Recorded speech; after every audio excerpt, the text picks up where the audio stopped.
What's going on? We are back, ready to keep on pounding through Dark Souls 3 in our 100% walkthrough.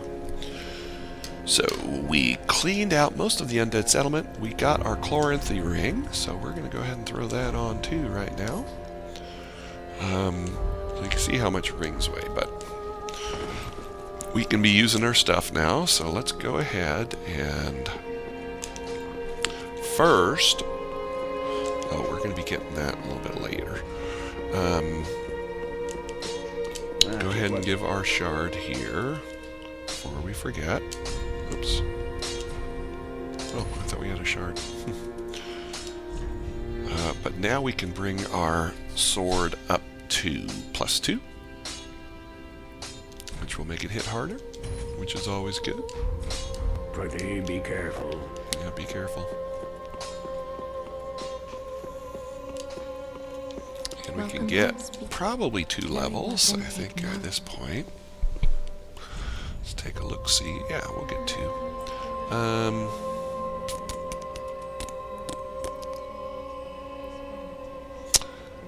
Might as well put that there. Get our endurance up. We did get soul packets, too. We got quite a few soul packets, so we're going to go ahead and use those. See if that'll get us another level.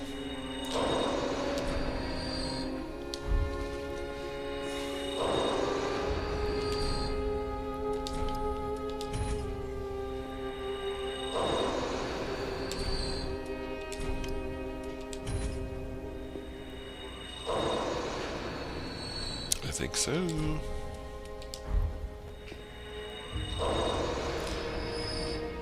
Yippers.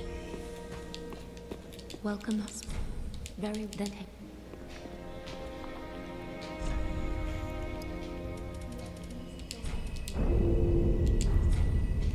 Farewell, Ashen.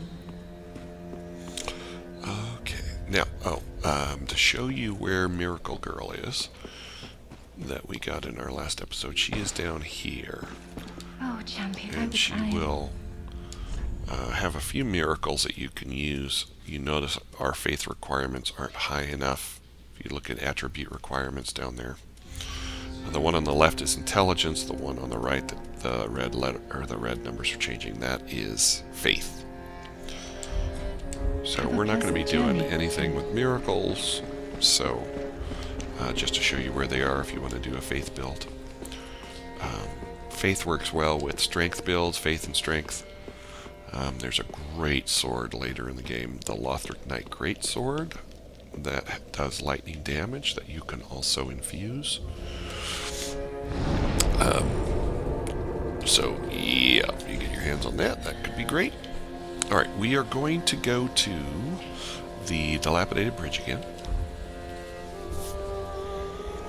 And clear our way to the boss. We're also going to be getting in some undead bone shards, which will make our Estus flasks heal for more than they're healing currently.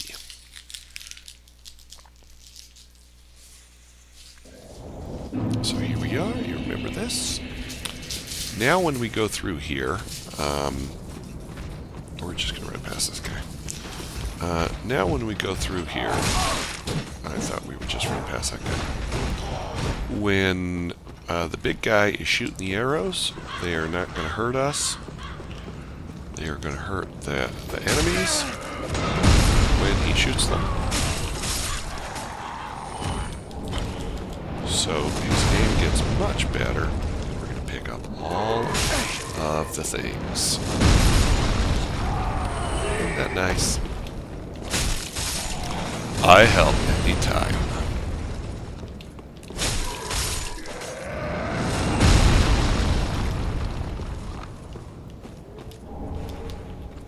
Grab your reinforced club. Grab your worthless 4-pronged plow. Young white branches, I don't know if I mentioned this before, you can use them to camouflage yourself. It will make you look like something in the area. It's great for PvP if you're trying to surprise people.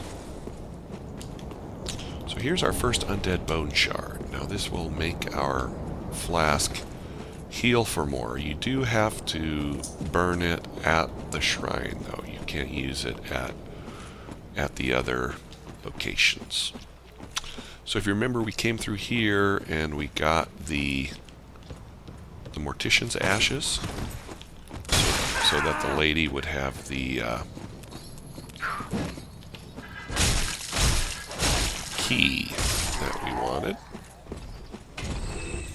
And this is the cleric gear, so if you want to be a cleric, and you didn't start as a cleric, you can be a cleric. Okay, this spits us right back out to here. And we're ready to advance a bit.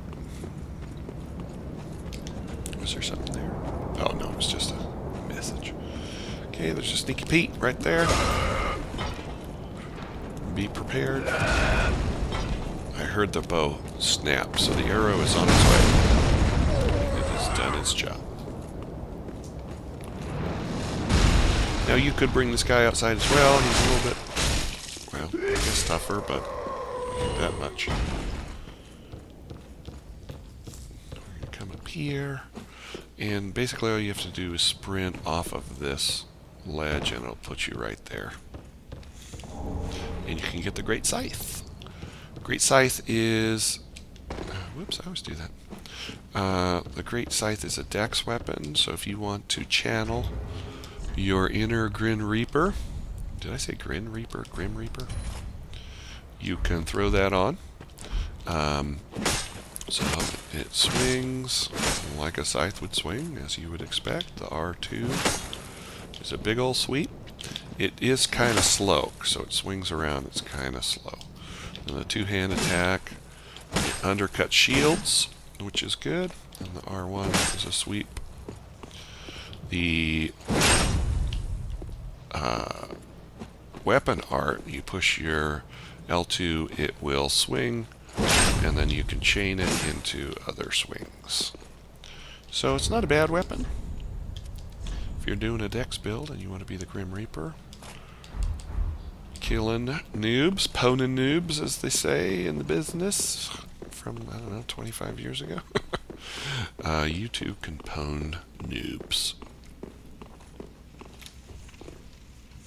Alright, now this door will be our boss run should we die. Hopefully we're not going to die. I am going to use the Homeward Bone just to show you where that boss run is in case you die. Because you probably will. If this is your first playthrough of Dark Souls 3, you'll probably die. I mean, it's never a guarantee. Boss fights are never a guarantee. The Firelink Shrine, you can rest, and where it says burn undead bone shard, that's when you do that. And you'll notice in our lower corner there, it says SS Flask +1. That eventually will get up to +10. We will eventually acquire 15 SS Flasks in the game. So, you're going to come to the cliff underside bonfire.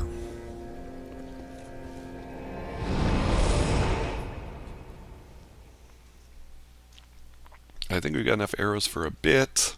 I think he's going to have different arrows, so we'll go with the souls that we have and just hope we don't die. I hate going into a boss fight, into the boss arena, and having to go pick up my souls. It's annoying because you want to focus immediately on the bosses trying to annihilate you. So we went this way up to kill those people up there. But this way, we're going to go this way. Now, there is a way to come down here where you will not take any fall damage. For me, it's, maybe 1 out of 10 times I'll hit the proper spot. Now, we are embered. If we were not embered, you might want to, if you're struggling with this boss, you might want to put an ember. We're not going to need these.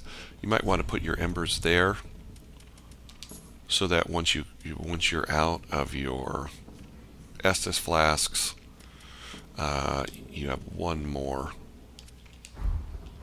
heal in the box. So I'm hoping we don't And if you're embered, you can't use it. So you only have the flasks that you have. It's only when you die and become unembered. So we're going to kill this guy straight out. And basically the boss is that big tree. And we got to kill all of his little pus sacs that he has on various parts of his body. The first phase will be up here, and I usually like to guide him around a little bit up here, depending on my level of patience, because he will pound the enemies. Now, the enemies are on a timer. They will drop down from above as the fight progresses up here. So like another, see, a new guy just dropped down right there. Usually when he rolls one side, he rolls the other. And like a noob, I took a hit there that I didn't need to take. For the first part, you got to kind of hit him between the legs to do the damage. This red guy right there is annoying me right now. Takes quite a few hits on this pouch to make it pop. And you definitely don't want him to sit on you.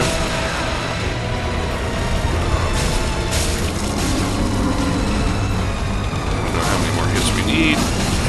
Maybe one more than I thought.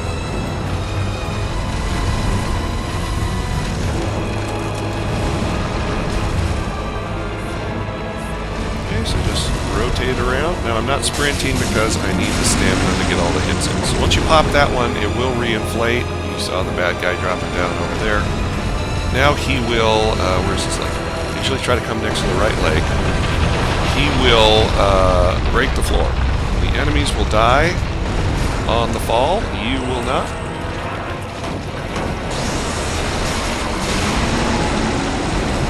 Grab that leg. Come over.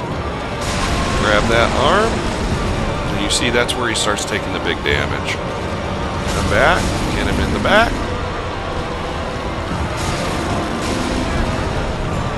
Of course he will sit on you. These are the hardest ones to get, so I need to try to get those right away. Okay, so now it's all about the pus sacs in the front. Oh, I think I can hit him right here too. Kind of in a bit of a corner. You do not want that white hand to grab you that has appeared, because it will grab you and smash you. I don't know if it grabbed me, I can't even see myself. So come on over. I'm actually going to run around behind him. That's way too cramped an area to fight him. So he fell down. Nothing we can really hit back here. So we gotta wait for him to turn around. Probably gonna roll backwards on top of us. Yeah, so the white hand is the danger. It will grab you and slam you into the ground. So, you don't want to be greedy. That's kind of what we want. We want him to fall forward, because you can get in a bunch of hits on his hand because it's trapped under his body. So if you can bait that. That is good. So we're going to run around behind him again over here. See, he's quite large.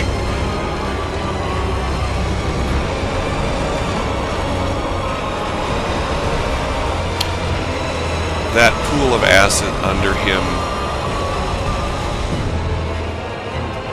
I want him to stand up again. Nope, he's going to roll. Probably going to take a hit here because we're up against the tombstone. Run. Other side again. We want to spread this out a little bit. You definitely don't want to be fighting him in a corner. That pool will do little staggers on you. You don't want this to happen because he will pounce on you. So let's go ahead and just try to pop this and end the fight. We're one swing away from doing it.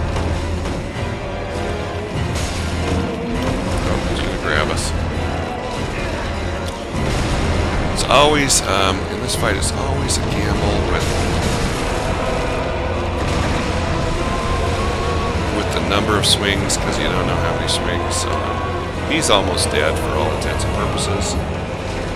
I don't want to stay in there and, you know, get slammed again and killed when we've got him.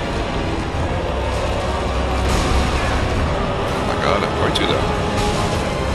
Woo! That was close. So you can see, trying to hit him is the hardest part. So it was one more hit, so we did a lot of running around. When all we needed was one more little hit. But that's how it goes with Dark Souls. So, CurseRotted Greatwood is no more. Now we got the Transposing Kiln. The Transposing Kiln is what's going to allow us to take our boss weapons and convert them, or our boss souls and convert them into boss weapons. Get a homeward bone. Now, incidentally, if you killed Hodrick like we did, you can still pray at this altar and join the Covenant. And this is where you would offer the shackles to become a mound maker and become a purple dude. If you go for such things, feel free. So we're going to head back to the Firelink Shrine, spend our souls, do some leveling. We're going to give the kiln, the Transposing Kiln, to Ludleth. Ludleth is a guy that, I don't know if you've noticed, but there's a guy who's sitting right up there.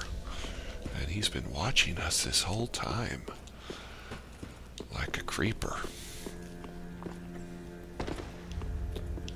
O thou unkindled, and a seeker of lords, I am Ludleth of Corland. Look not in bewilderment. Okay, so he tells you his story. Give him the Transposing Kiln, and you can now have access to the boss weapons. And you can purchase them for souls. It will tell you, we killed a stray demon, but we didn't get a soul from that stray demon, but there's going to be another demon that we're going to be able to kill. And that will give us a soul. And you'll be able to buy this demon's great axe if you want, or this demon's fist, which is absolutely terrible. These weapons aren't great. A lot of people love the Hollow Slayer greatsword. It's a pretty good greatsword, especially early on in the game. It does more damage on hollows, thus the name. So if you want a greatsword early, it does take some stats, 14 and 18, that we don't have yet. The Pontiff's Left Eye, if you're doing like a dagger build or a knife build, as you hit over and over and over again, you'll be getting HP back, but you have to hit really, really quickly to make it work. So it's not really worth it at this point. So nothing that we have is going to be worth it. So we're gonna nom down these souls that we got from the bosses. There is going to be one weapon that we want to get there. And I don't think I've mentioned the whole purpose of our quest. The purpose of our quest is going to be to get Slave Knight Gale's greatsword, which is a fantastic sword in the game. It has a great moveset. It's a quality build, but we're not going to get it till the very end of the game. So that is our quest. That is what we're about. So let's go ahead and nom down these souls.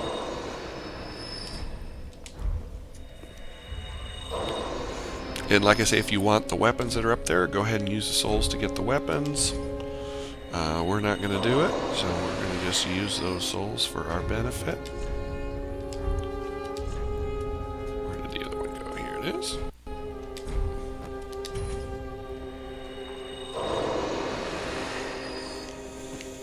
And I don't think we have enough Titanite by far. Yeah, we need 4 more Titanite shards to get our weapon up to +3. Welcome So home. let's go ahead and Very level well, up thank you. here. So we'll get, what, 2 levels?